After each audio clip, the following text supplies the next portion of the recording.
وتل د الله تعالی د طاعتنا الخروج عن حدود الايمان وتل د حدونو د ایمان نه دي ته ویل کېږي فسقا دو قسم یو عقیدوي لکه د کافر وال بل عملی لکه د مسلمان فسق چې عمل د کې فرق دی قسمونه دا دوی اسباب علماء لس پوری ذکر کړي انسان پس فاسق کیږي یو بالتولی عن اتباع الرسول الخاتم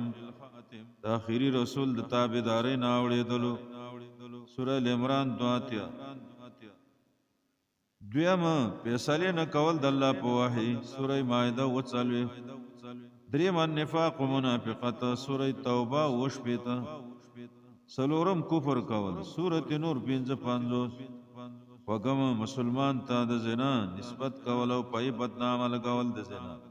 سوره نور څلورم شپږم لیکون کې گواہی کون کی ته ضرر ورکول سوره بقره 202 وم تبدیل الشرع د الله تعالی قانون بدلول سوره بقره نه پات اتم الحیل فی الاحکام احکام کې هلی کول سوره اعراف یو سلو 15 پیته نه مذهب حال النصب درگاهونو باندې مالون علال او لسم الاستسقاء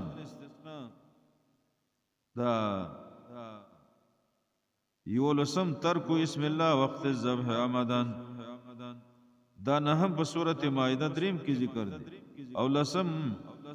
د الله نوم په وخت د لاله کې په حیوان باندې پر خودل قصدن سوره انعام او یوشتم دا اسباب دي په دې باندې فاسق جوړي